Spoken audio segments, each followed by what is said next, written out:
A CNN exclusive now. When she dropped out of the race for New York's 23rd congressional district, Republican Dede Scozzafava touched off a war within her own party.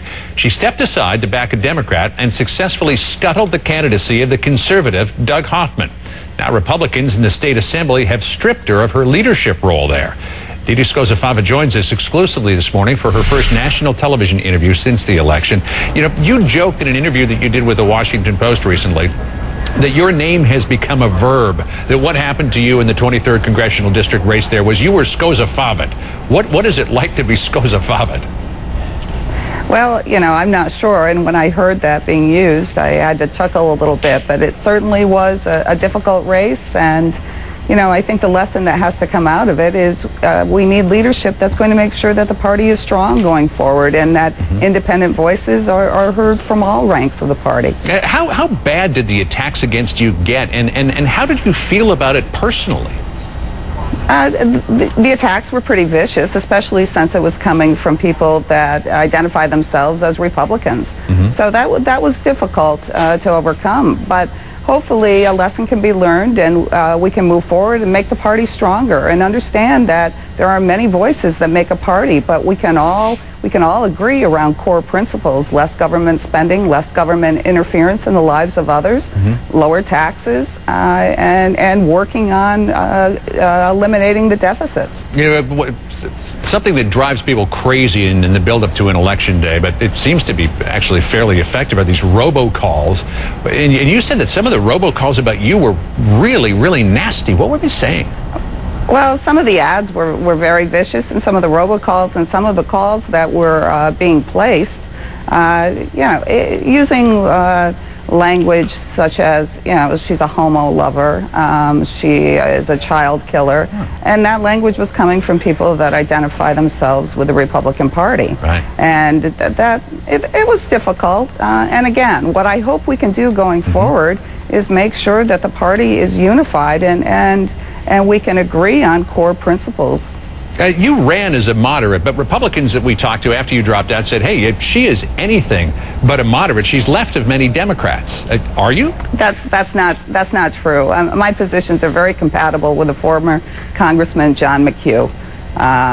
If you look at my background, I would have been a no on cap and trade. I was no on the state budget, which increased spending, increased taxes. I do not agree with the repeal of the 2003 tax cuts. I am for the elimination of any sort of estate tax. If anyone looks at my record and really looked at my platform, that is not true. Right. You know, there were several prominent people, as you said, several prominent Republicans who came out against you. Tim Pawlenty, the governor of Minnesota, Sarah Palin as well. Is there any one particular person's criticism, and some of it got, you know, way into the realm of vitriol. Is there any one person's criticism that really hit you hard? Well, it wasn't as much the criticism. It was just that they had no understanding of who I was. And no understanding of really the issues that drove the district, and no understanding of the former congressman that served there as well. Right. So for people to come out and be endorsing a candidate in a race in a place that they knew nothing about, I thought it was pretty disingenuous. Democrats lobbied you very heavily to support the Democratic candidate Bill Owens. You were called by everybody from Bill Clinton to Andrew Cuomo to Chuck Schumer. Are they still in contact with you? Are they supporting you now that you're running into even more heat from the state GOP party? Well, right now, my job is to serve in the state legislature, and we've got very serious issues here in New York, and that's what I'm focused on.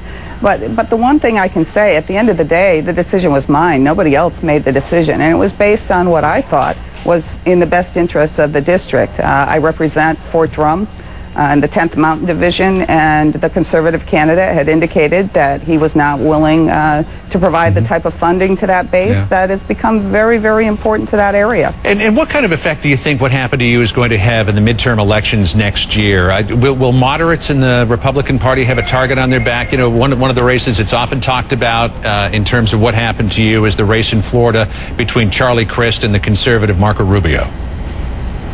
You know, I hope not. I hope that races can revolve around the needs of the districts that the people are running to represent. I think that's the most important thing, and the focus on every race. You know, you're never going to have perfect ideology.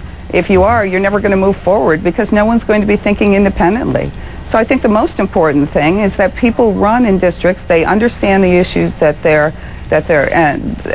from the area that they're trying to represent, and they go forward with a platform that really is reflective of the district that they're running for. And just quickly, you plan to stay a Republican, correct?